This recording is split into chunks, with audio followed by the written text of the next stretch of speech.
Кымбаттуу кыргызстандыктар, бүгүн тарыхый күн, бийликтин мыйзам чыгаруу утагы болгон Жогорку Кеңештин 7-чакырылышынын депутаттарын шайлоо өнөктүгү соңуна чыгып олтурат. Эл керегине ушул азамат, ушул партия жарайт деп талапкерлердин калың тизмесинен иргеп, келечектеги өнүгүүбүзгө жол чаап бере турган мыйзамдарды иштеп чыгып, кабыл алчу бийлик бутагынын курамын илгери үмүт менен шайладыңыздар. Бул жолку парламенттик шайлоо сиздер колдоп берген баш мыйзамыбыздын негизинде жаңы ыкма менен өткөнүнө жалпыбыз күбө болдук. Ага ылайык партия аркылуу келген талапкерлерге да, партиясыз эркин чыккан талапкерге да добуш берүүгө шарттар түзүлдү. Тагыраак айтканда, партиялык тизмедеги талапкерди тандап алууга да мүмкүнчүлүк берилди. Элибиздин буга чейин коюп келген талабы ушундай эле. Бул ирет саясий өнөктүгүбүздү калыс, адилет, ачык айкын, таза жана тынч өткөрүп алганыбыз чоң жетишкендик болду. Өзүңүздөр билгендей, өлкөбүздүн эгемендигинин 30 жылдык тарыхында болуп өткөн революциялардын баарына бийликтин шайлоо процессине кийлигишүүсү кайсы бир партияларды күчтөп сүрөөнгө алышы себеп болуп келген.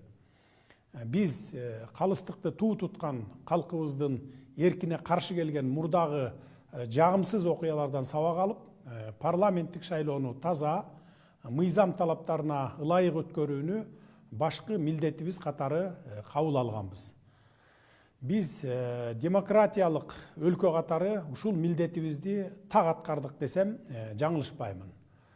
Бийлик тараптан баардык партияларга жана талапкерлерге бирдей, Конституцияда кандай белгиленсе, так ошондой теңдик шарттар түзүлдү. Бирөөнө дагы жан тартууга, административдик ресурс колдонууга жол берилген жок. Ошондуктан шайлоо өнөктүгүн баштан аяк мыйзамдын чегинде, ачык айрымдуулуктун шартында жүргүзүүнү камсыз кыла алдык. Таза жана адилет шайлоо өткөрө аларыбызды далилдедик. Бийликтин жалгыз булагы эл деп баш мыйзамыбыздын баш парагында бадырайта жазылган. Элдин эрки менен шайлоонун өтөөсүнө чыктык. Кемеңгер элибиз өзүнүн мыкты уул кыздарын Жогорку Кеңештин кезектеги курамына шайлап алышты. Жалпыңыздар көрүп күбө болгондой, бул жолку шайлоого бийлик өкүлдөрү кыпындай да аралашкан жок. Аралашып баштагандарды дароо кызматтан алып жаттык. Шайлоо өнөктүгү башталганга чейин эле бийлик өкүлдөрү тигил же бул партиянын же кайсы бир талапкердин пайдасына иштесе, катуу чаралар көрүлөрүн байма-бай эскертип келген элек. Үгүт иштеринин жүрүшүндө андай мыйзам бузуулар катталаар замат кескин, чечкиндүү кадамдарга барганыбыз ат салышкан партияларга да, талапкерлерге да чоң сабак болду. Ошентип бул шайлоону элибиздин баш мыйзамыбыздын талабына жана эл аралык ченемдерге ылайык акыйкат өткөрө алдык деп ишенимдүү айта алабыз. Добуш берүүнүн жүрүшүнө жана жыйынтыктарына эл аралык коомчулуктун, байкоочу миссиялардын өкүлдөрү калыс баа берет деп ишенем. Мен учурдан пайдаланып, шайлоого катышкан жана белгилүү себептер менен катыша албай калган бардык саясий күчтөргө кайрыла кетейин. Шайлоонун жыйынтыктарын таанып, элдин эркине баш ийүү мыйзамдын жана демократиянын талабы. Демократиялык өнүгүү жолун тандаган Кыргызстанга эң биринчи кезекте тынчтык жана туруктуулук керек. Туруктуулукту, тынчтыкты бузабыз деген ниети барларга бийлик тараптан эч кандай негиз бербейбиз. Таза жана адилеттүү иштейбиз деп баарыңарды ишендирип кете алам.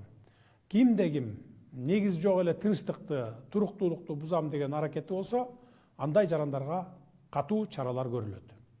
Урматтуу мекендештер, Борбордук шайлоо комиссиясы жакын арада тийиштүү мыйзамдардын чегинде расмий жыйынтыкты жарыялайт. Президент, министрлер кабинети, сиздер шайлап берген партиялар жана талапкерлер менен өлкөбүздүн келечеги, мамлекетибиздин кызыкчылыгы үчүн эриш аркак болуп, биргелешип иштешүүгө даяр экенин баса белгилейм. Жаңы шайланган Жогорку Кеңештин кароосуна бир катар мыйзам долбоорлору биринчи сессиянын биринчи эле күнүндө киргизилет. Убакыт өтүп жатат, ал эми аткара турган иштерибиз арбын.